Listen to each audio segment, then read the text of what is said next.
Gerak Global Streaming Radio, selamat datang di CNS Podcast. Dimana kali ini yang biasa kita di via suara aja ya. Sekarang kita ada gambarnya divideokan nih. Dan kali ini kita kedatangan tamu spesial. Kita hadirkan orang nomor 1 di BNN. Dan please welcome Kepala Badan Narkotika Nasional Bapak Heruwinarto. Makasih. Ilham ayat. Oke Bapak, kabarnya gimana hari ini Pak? Alhamdulillah sehat. Alhamdulillah sehat ya. Alhamdulillah Harus sehat ya. Harus sehat. Karena mau ketemu sama ayam Ilham, saya harus COVID dulu. Iya, sama Jangan Bapak. di swab dulu. Kita juga harus tes dulu Betul. Bapak. Karena memang kesehatan nomor 1 di saat Ya, ini. harus. Oke, nah ini di episode podcast pertama ini Bapak, kita mau ngomongin perihal hidup 100%. Langsung aja kali ya Am. Betul, langsung aja kita tanyakan, kita akan chit-chat, enjoy. Jadi yang nonton juga mudah-mudahan juga enjoy ya. Yang kita ketahui nih ya Bapak ya, kan ada 3 kejahatan terbesar di dunia. Ada terorisme ya Ayah, korupsi, dan terakhir itu narkoba Pak. Seberapa bahaya sebenarnya narkoba di suatu bangsa dan generasinya ini penerus bangsanya nih Pak, sehingga sebenarnya narkoba ini masuk ke 3 kategori kejahatan dunia ini Pak. Yang jelas memang narkoba ini sangat merusak. Sangat merusak, terutama untuk kehidupan, suatu kehidupan, terutama generasi muda. Jadi yang kita fokus benar bagaimana kita gaya hidup kita harus benar-benar gaya hidup yang sehat. Lalu juga yang jelas kita harus tahu apa yang kita konsumsi, termasuk narkoba ini. Jadi narkoba bukan hanya heroin, bukan hanya morfin, sabu, ekstasi atau apapun, tapi juga ada yang sebenarnya yang sangat yang perlu diketahui oleh teman-teman semua adalah NPS, New Psychoactive Substances. Dia yang sebenarnya sama tapi banyak yang nggak tahu. Nah, itu dicampur ke makanan, ke minuman, sehingga di sini kita mengharapkan benar-benar generasi muda kita khususnya yang akan menjadi bonus demografi. Ya 2040 ya Bapak Presiden bilang bahwa 2040 Indonesia akan Indonesia emas. BNN di sini bersama-sama dengan yang lainnya bisa menyiapkan ini ya generasi muda kita. Betul ya. Jadi memang harus disiapkan generasi mudanya, kita harus siap betul. Dan Pak, dalam dunia yang dinamis ini Bapak, generasi milenial dan Gen Z ini kan sangat bosan dengan perintah ataupun larangan. Semakin dilarang justru semakin dilakukan Pak. Nah, oleh karena itu kan BNN membuat tagline baru bertemakan hidup 100%. Sebenarnya Pak, apa sih makna hidup 100% ini dengan dimensi sadar, sehat, produktif, dan bahagia? Ya, sebenarnya hidup 100% ini bukan dari BNN. Ini dari anak-anak muda semua. Kita bergaul, kita melihat anak-anak muda semuanya. Oh, rupanya anak-anak muda kita ini perlu suatu platform, format untuk bisa hidup yang seperti apa sih yang sesuai dengan zaman sekarang ini. Sehingga kita dari BNN melihat situ masukan-masukan dari masyarakat, kita anak muda khususnya kita buat tagline yang baru. Kalau dulu hidup sehat dapat narkoba, sekarang kita coba menambah lagi, tetap seperti itu tapi kita tambah lagi hidup 100%. Di 100% itu yang tadi kita sampaikan bareng-bareng sadar. Dia sadar bahwa hidup itu ya, dia menyadari bahwa hidup itu harus kita bisa mempunyai arah tujuan yang jelas. Arah tujuan yang jelas, dan tujuan yang jelas seperti apa? Yaitu kita pertama-tama kita harus punya perbaikan itu dari dalam kita sendiri. Nah, dari dalam kita sendiri. Jadi bukan dari tadi saya bilang tadi ada otoristik. Yang zaman dulu otoristik ya, sekarang harus partisipatif, dan kita sendiri harus sadar. Ya, yang bisa bikin kita sehat kita sendiri. Nah, itu yang pertama, sadar bahwa kita merupakan bagian dari masyarakat, sadar bahwa kita akan berguna. Nah, baru kita dari sadar itu kita akan mendapatkan yang disebut sehat. Kita sehat kalau kita sadar, dengan hidup sehat, dengan gaya hidup, dengan makan yang sehat, pola hidupnya, pola makan, lalu juga dalam berinteraksi dari kawan-kawan yang sehat juga tentunya. Kalau kita berteman yang sakit, ikut sakit. Iya benar. Nah, setelah dari sadar, sehat, kita dalam tubuh kita sehat, kita bisa produktif. Iya. Betul. Ya, kita produktif. Nah, tentu outcome yang kita harapkan adalah kita happy. Betul, bahagia. Bahagia yang benar-benar esensial, bahagia yang benar, bukan bahagia yang semu. Nah iya, cuma bahagia. Banyak bahagia yang semu pakai narkoba bahagia. Betul, bahagia dari diri sendiri ya. Jadi memang ya Pak Kepala ini bilang katanya ini tagline dari anak muda untuk anak muda.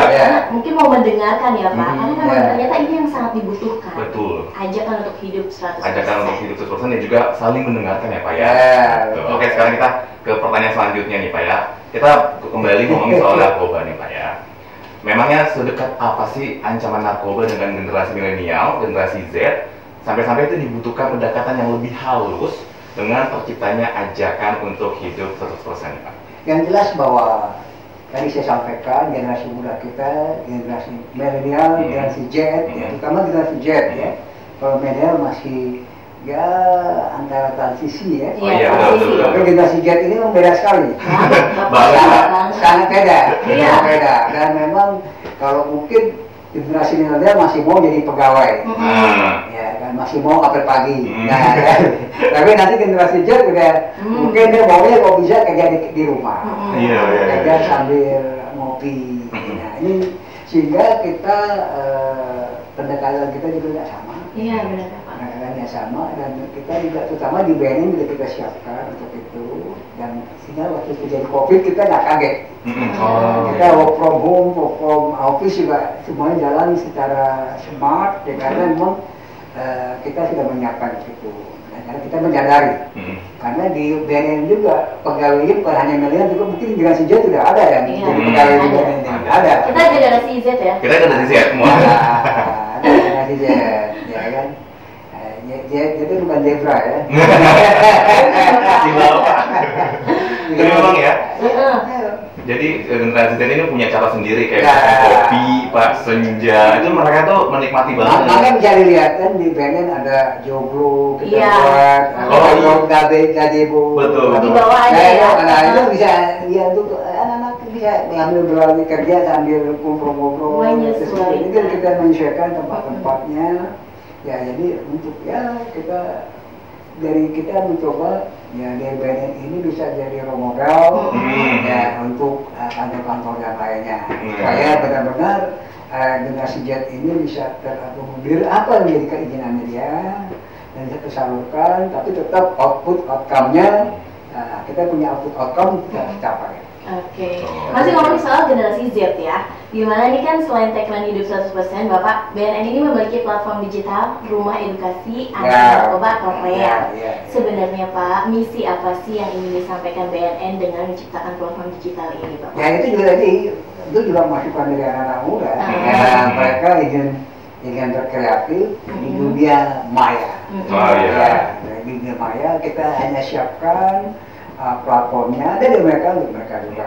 Nah itu juga kita karena bagaimana tugas BNN menyambungkan.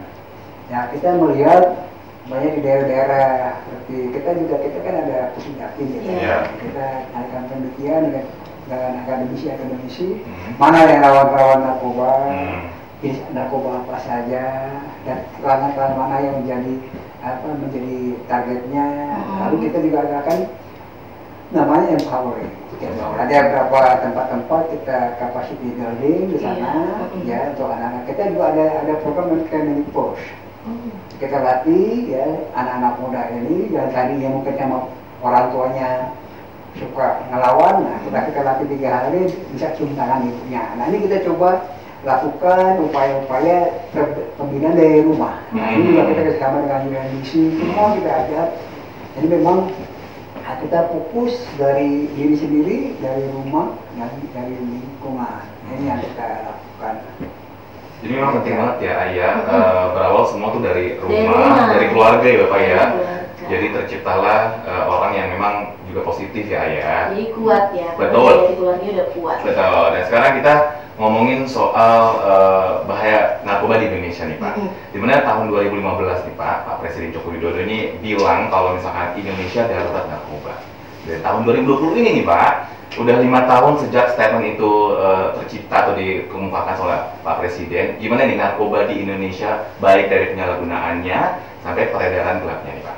Ya memang kalau dari penyalahgunaannya, kalau kita banding dari 2011 itu 2,4%. Sekarang di 2019 ya hasil penelitian 2019 tahun 2020 masih ongoing proses tentunya itu 1,8%. Jadi turun lebih kurang 0,6% prevalensinya. Jadi kalau dulu kita 4 sampai 4,6 juta pengguna, sekarang lebih kurang 3,5 juta pengguna. Jadi kita bisa menurunkan lebih kurang 1 juta pengguna yang pulih. Nah ini repotnya kalau di narkoba ini tidak sembuh tapi pulih. Pulih, betul. Nah jadi memungkinkan terjadi relap kembali ya menggunakan kembali ini. Jadi tanggung jawab kita bagaimana yang sudah pulih ini mereka bisa diterima oleh masyarakat. Dan kita beri pelatihan-pelatihan, tidak ajak BUMN untuk CSR-nya, kita ajak semuanya. Mungkin ayah tahu beberapa dari mana-mana datang ke sini. Nah itu saya tidak, mereka datang ke sini tidak hanya datang, tapi kita harapkan mereka juga berkontribusi untuk bagaimana bisa dari life skill-nya kita yang mantan-mantan yang pulih ini. Lalu juga bagaimana pencegahannya. Nah ini yang kita lakukan. Jadi itu nggak sembuh tapi pulih ya. Nah, ini ngomongin soal sembuh dan pulih dan juga relax tadi ya. Kembali ke sebenarnya kenapa sih kata pulih tuh jadi apa ya? Jadi mungkin yang luar sana tuh masih bingung kenapa harus pulih, gitu, Pak? Kenapa nggak sembuh? Gitu. Kenapa nih, Pak? Karena gini. Makanya saya minta jangan sekali-kali coba narkoba. Karena narkoba ini yang diserang adalah saraf otak kita. Nah, jadi kalau saraf otak kita kalau makin lama menggunakan mungkin fungsinya tinggal berapa persen. Ini yang berbahaya. Saraf otak kita ini berarti kan ada. Nah ini kalau mungkin mereka kayak kebakar. Ya misalnya kalau yang kena rusak 60%, berarti yang bisa kita perbaiki 40%. Jadi memang ini ya. Sekali pakai langsung. Jadi memang ini udah otak yang menyerang dan susah juga. Jadi tadi Pak bilang 40% untuk kita bisa sembuh. Nah itu makanya dikatakan pulih sesudah. Oke nih Bapak, begitu masifnya nih Pak upaya BNN dalam mengkampanyekan bahaya penyalahgunaan narkoba. Mulai dari sosialisasi, penyuluhan, menciptakan kerean, membuat ajakan untuk hidup 100%. Apakah segala upaya ini sudah cukup Bapak? Belum cukup. Ya. Tentu belum cukup dan kita tidak boleh puas. Karena tadi saya bilang biarpun kita sudah menurunkan pengguna yang tadinya sekitar daya 1 juta yang pulih, tapi dari 35 juta pengguna yang sekarang ini itu yang sangat mengkhawatirkan. Lebih dari 50%, lebih kurang 2,1 juta adalah generasi muda. Generasi muda. Nah ini yang benar-benar PR kita. Bagaimana sehingga kita fokus benar masih ke family, keluarga. Nah, ke keluarga kita ajak dan juga kita masuk ke semuanya. Ya, itu untuk jadi kalau di BNN kan ada pencegahan, ada diagnosis, ada pemberantasan, rehabilitasi. Nah ini kita benar-benar holistik penanganannya dan kita ajak juga bukan hanya BNN, tapi kita ajak semua kementerian, lembaga, gubernur, semua ajak semua. Ada Impres 02 itu yang membuat semua kementerian punya payung hukum untuk dilakukan upaya-upaya PPBN, pencegahan, pemberantasan, penyalahgunaan dan berat narkotika. Jadi memang semua harus bersinergi ya Pak ya, sama-sama untuk bisa memberantas narkoba nih ya. Dan sekarang kan dunia sekarang nih ya udah menghadapi common enemy atau mungkin musuh bersama ya. Kita tahu nih Pak ada virus corona atau COVID-19 nih Pak ya. Adakah pengaruh penurunan prevalensi penggunaan narkoba atau justru terjadi peningkatan ketika banyak manusia diam di rumah aja dan melakukan transaksi yang memang sekarang lagi penting banget adalah sosial media nih Pak? Gimana nih Pak? Ya baik, memang pengguna kan yang saya bilang ada demand-demandnya tentu tetap. Ya ini bagaimana pasti untuk supply-nya, nah ini kan kita pinter-pinteran. Ya, pinter-pinteran mereka sekarang cenderung lewat online. Ya, malah kadang waktu beberapa minggu yang lalu mereka transaksinya lewat crypto market, Bitcoin. Nah ini yang menjadi kita terus meningkatkan kemampuan kita untuk memantau supply ini harus kita pantau dan demand-nya. Nah juga kita harus lakukan. Dengan cara sekarang ini ya supaya demand yang ingin mencoba jangan mencoba. Kalau yang sudah mencoba ditinggalkan. Kalau misalnya agak susah meninggalkan, silakan rehabilitasi. Nah, rehabilitasi tidak akan ada ancaman hukuman. Ada PW yang banyak, mungkin datang aja ke BNN yang ada di daerah, nanti kita lakukan rehabilitasi. Seperti itu. Nah ini karena sering banget ya kita berdua Pak sering ketemu misalnya komunitas gitu Pak, ketika mereka bertanya kan rehabilitasi gue takut ya, kayak takut nanti dapat stigma dari masyarakat, kayak gitu-gitu Pak. Jadi sebenarnya Sobat Cigah ataupun siapapun yang lihat ini kayak rehabilitasi itu kita sama-sama untuk menuju pulih. Jadi jangan takut untuk jangan takut ya Pak ya, jangan takut. Jangan takut untuk sebenarnya sama kayak COVID kan. Sama. Iya. Oh iya sih sama. Harus sama. Kalau misalnya kita dinyatakan positif COVID, jangan takut. Kalau kita takut malah mati sendiri. Dan Bapak malah injur. Kalau kita kena COVID kita harus segera berobat. Nah, kalau kita menggunakan itu segera untuk Oke, menyelami Pak, kita lanjut ya pertanyaan ini. Menyelami peredaran narkoba Pak yang terjadi di Indonesia, sebegitu cerdasnya nih para bandar dan pengedar melakukan modus operandi seperti menyembunyikan narkoba di dalam makanan, mencampurkan ke dalam minuman, memasukkannya ke dalam ban atau mobil truk, terus juga ada dalam bentuk buku. Kita pernah ngeliat videonya dalam buku itu. Benar di di balik itu loh. Iya beneran, bahkan memasukkan narkoba ke dalam tubuh manusia untuk diedarkan Pak. Nah, apakah Pak di tahun 2020 ini modus-modus tersebut semakin mengerikan dan sulit terdeteksi atau justru sebaliknya sih Pak? Jadi memang mereka makin pintar ya. Tapi kita harus meningkatkan terus kemampuan kita, sehingga BNN sejak tahun lalu kita akan pelatihan. Kita bersama-sama kita undang yang orang-orang lapangan. Lebih kurang di 9 negara ikut, ya, dari Myanmar, dari Kolombia, dari Brunei, dari Malaysia, Filipina, dari Indonesia sendiri. Lalu di Indonesia juga kita ajak juga bukan hanya BNN, dari Bea Cukai, dari Kejaksaan, dari Kepolisian, untuk bersama-sama latihan. Nah ini tujuannya adalah latihan untuk kita sharing knowledge, sharing informasi, dan kita bikin melting mereka orang-orang. Kalau saya kebetulan saya dengan teman-teman kepala kantor partai, kepala BNN di ASEAN kita sudah kenal sekali, dan juga kita dengan teman-teman di kebetulan kita ada meeting kepala BNN dunia, kita sharing temu tiap tahun kita ada pertemuan, kita sharing. Lalu bagaimana orang lapangannya? Orang lapangan juga kita akan pelatihan dan kita kirim pegawai kita juga ikut pelatihan di luar, ada di Kolombia, ada yang di Taiwan, dari mana-mana untuk sebenarnya intinya adalah selain meningkatkan kemampuan nih anak-anak yang di lapangan juga kita bisa sharing informasi. Dan juga yang dilatih dalam pelatihan itu ya, rata-rata masalah-masalah tentang dark web, tentang crypto market dan yang lain-lain. Ya, sehingga pengalaman mereka bisa kita sharing, sehingga hal yang baru dan kita juga kerjasama, dan kita juga ada tanggapan-tanggapan dari luar, pasti kita dapat informasi. Kayak hari ini saya dapat laporan dari teman kita di Thailand, mereka dapat 1,3 ton sabu-sabu dan heroin. Nah itu juga menjadi upaya kita. Ya, jadi strategi kita di BNN ini adalah bagaimana kita langsung ke depend aktif, langsung ke sumbernya. Banyak kan barang-barang dari sana. Kita kerjasama dengan teman-teman kita di Myanmar, di Thailand, ya mereka supaya mereka melakukan operasi-operasi. Dan pasti kalau mereka operasi-operasi itu barang-barang tersebut tentu berkurang dan jauh berkurang sehingga mungkinnya tidak masuk ke Indonesia. Itu yang kita lakukan strategi kita. Jadi memang meningkatkan pasti sumber dayanya juga. Dan kalau ngomongin soal modus operandi memang sangat menarik banget, apalagi ngomongin soal yang dimasukkan ke dalam tubuh. Apakah selain yang memang mengerikan banget nih ya, adakah penemuan lain yang mengerikan selain dari dimasukkan ke dalam tubuh? Ada temuan lain nggak Pak kira-kira? Ya banyak sih ya, banyak karena mereka beda harganya cukup tinggi, sangat signifikan.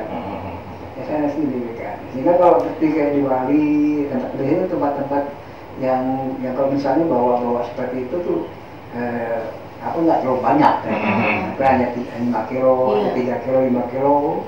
Nah itu yang misalnya kalau kita lihat hasil di bawah ada narkoba di badannya, kita kasih pencakar biar keluar. Nah ini salah satunya. Atau ya mereka juga banyak upaya-upaya mereka yang kemarin kan yang dapat minggu lalu di sepatu, taruh di sepatu, macam-macam mereka lakukan. Tapi memang kemarin juga Angkasa Pura kan datang ke sini ya, di bandara. Angkasa Pura 2 itu membawai Soekarno Hatta, Kuala Namu, ada lebih kurang 11 bandara internasional.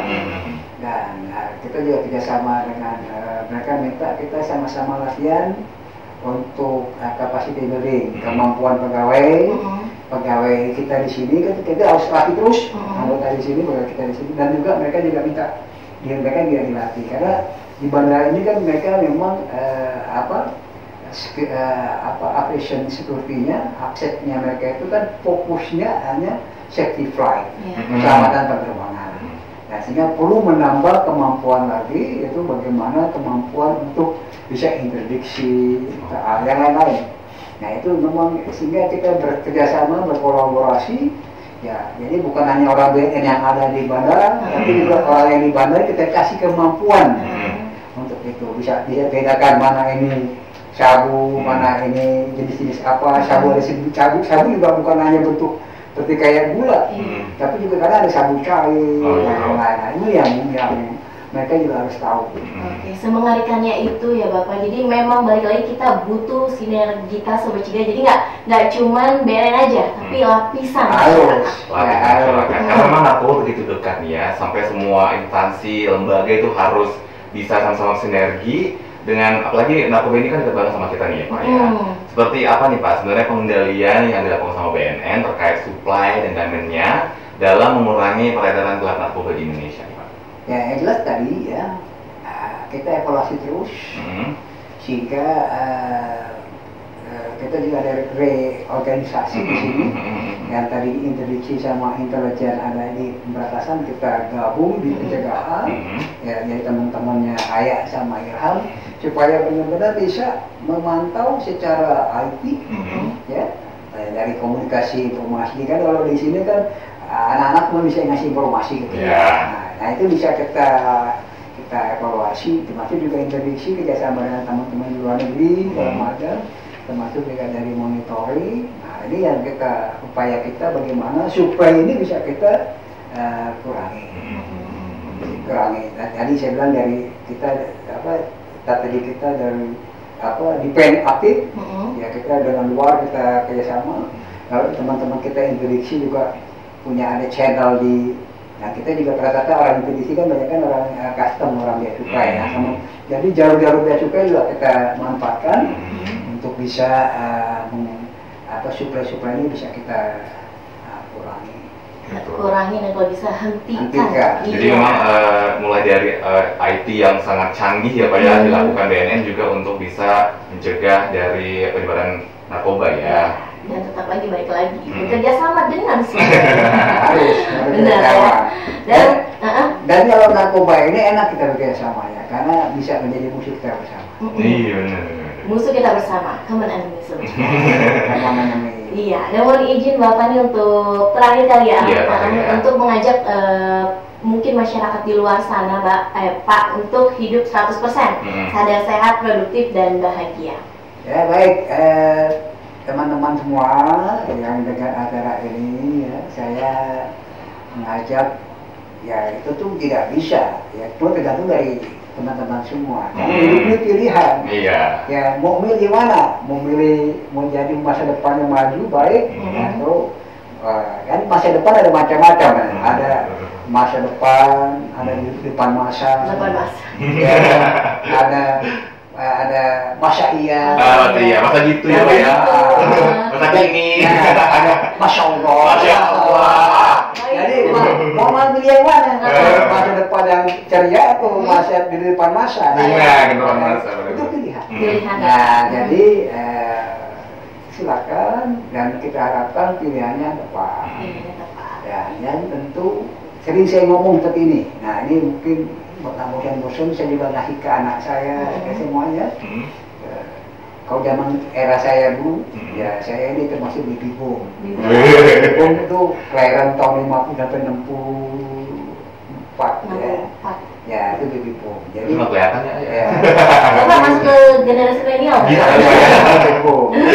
Kalau zaman saya dulu bisa bahasa Inggris, bisa IT itu udah differential.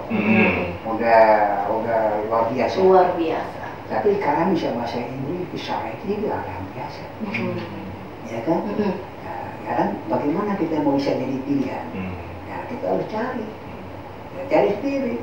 Apa? Kita nggak boleh sama dengan yang lainnya. Ya kan? Kayak di sini. Nah, ini adik-adik semua nih. Kan pengen semuanya seperti kayak Pak Tri. Ya kan? Padahal Pak Tri cuma satu. Nah itu kita buat pilihan. Kan? Ya kan kompetisi. Nah kompetisi yang sehat. Nah bagaimana cara bisa kita jadi pilihan? Kita punya differential. Nah itu kan ya, misalnya di sini, ya ini saya ngomong aja misalnya kayak Ilham, kan orang tahu Ilham penyiar, bos. Nah itu kan nggak semua orang bisa. Jadi cari kita kemampuan kita. Nah itu pesan saya. Jadi kita harus jadi pilihan. Apapun mau jadi apapun. Nah lalu yang kedua, nah ini pesan orang tua ini. Jadi kita harus dipercaya. Ya kayak Ilham, ayah di sini dipercaya ngurus ini. Itu kan karena kepercayaan. Ya nggak mungkin orang lain suruh di sini. Nah, kepercayaan itu ada 3. Nah ini jarang saya ngomong deh. Spesial ya. Dengar Ini ilmu ini sebenarnya. Ilmu selama saya hidup. Saya kerja 34 tahun. Jadi pertama-tama kita harus yang disebut kredibel. Kredibel itu harus punya kemauan, ikhlas, jujur. 3 ini kredibel. Tapi apa kredibel punya kredibel yang dipercaya? Belum tentu dipercaya. Ya kan orangnya jujur, ya. Tapi suruh jaga rumah ada kecurian. Berarti dia ada yang kedua selain kredibel ada namanya capable. Capable itu kemampuan, keterampilan, pengalaman. Nah itu. Jadi kredibel, capable. Nah, nanti kalau kredibel itu dari kemauan diri kita sendiri. Ya kan kalau capable kemampuan kita mengasah. Tentu juga dari Tuhan. Ya kita bisa pinter, bisa agak sedikit idiot. Nah itu tergantung Tuhan. Nah itu tergantung dari Tuhan. Jadi kredibel capable. Tapi apakah dengan kredibel capable kita masih bisa dipercaya? Belum tentu juga. Banyak kayak di BNN ini ya, udah orangnya pinter, orangnya jujur, tapi nothing. Wah, kenapa? Nah yang ketiga, acceptable. Menerima. Ya, diterima. Diterima ya. Kredibel, capable, acceptable. Nah, bagaimana caranya bisa diterima? Nah, ini juga ada. Saya belajar dari Agim. Agim saya ngambil ilmu Agim. Jadi kalau kita mau dipercaya, pertama satu, timbulkan kesan sama lawan bicara kita. Saya ini bukan ancaman bagi dirimu. Lalu yang kedua, saya ini akan bermanfaat bagi dirimu. Lalu yang ketiga, saya ini akan menolong dirimu. Nah, itu kalau misalnya itu bisa kita wujudkan, apapun yang diminta dikasih. Nah itu, ini saya juga kan gitu sama Ilham Ayah kan gitu kita. Bisa ada bisa diterima sama Ilham Ayah, kita harus seperti itu. Ya kan? Iya. Ya. Itu ilmu tua itu saya. Sangat bermanfaat. Ya. Tadi ada kredibel, capable, dan acceptable. Iya benar banget. Dan gimana kita bisa diterima kalau ilmu itu yang tadi dibilang memberikan kesan yang baik, bermanfaat dan mau menolong. Harus. Jadi kita bagaimana hidup ini harus dipercaya. Jadi apa aja? Kerja di BNN, lalu kita punya kafe, apa aja. Kayak anak saya juga, dia jualan. Dia bilang kita bikin kue, cupcake segala macam di online ini silakan aja. Ya, sampai mana sih papa pesen dong? Papa coba harus bayar. Profesional. Mensyukur itu bayar ya Pak. Oh enggak ya Pak. Oke, terima kasih nih Pak Heron sudah bincang-bincang di channel podcast di episode 1 ini. Mudah-mudahan juga bermanfaat juga buat yang dengerin dan nonton juga. Dan mudah-mudahan kita juga bisa bertemu di lain kesempatan ya. Dan mungkin terakhir nih Pak ya, kita kan masih di tengah pandemi nih Pak. Mungkin pesan apa, ajakan apa nih Pak untuk para pendengar dan juga yang nonton untuk sama-sama kita untuk bisa memutus rantai dari penyebaran virus corona. Yang jelas kita lakukan 3M. 3M. Ya. 3M itu paling penting. Jadi kita gaya hidup kita rubah. Yang tadinya kita ketemu orang ya kita salaman, cium tangan, ya sekarang mau nggak mau ya kita harus jaga jarak. Namaste aja, namaste. Namaste. Jadi orang India. Namaste. Dan yang kedua kita pakai masker. Nah, masker yang benar. Iya betul, yang itu ya yang sesuai sama WHO juga ya. Yang standar WHO. Lalu yang ketiga cuci tangan. Dan emang terasa kok, ya kalau mungkin dulu kita jarang cuci tangan, sering bersih. Tapi sekarang nggak paham cuci tangan malah jarang bersih. Nah, itu berarti memang tangan kita banyak virusnya. Ini yang kita percaya. Oke, terima kasih Bapak. Oke, terima kasih. Dan semoga sehat selalu. Amin.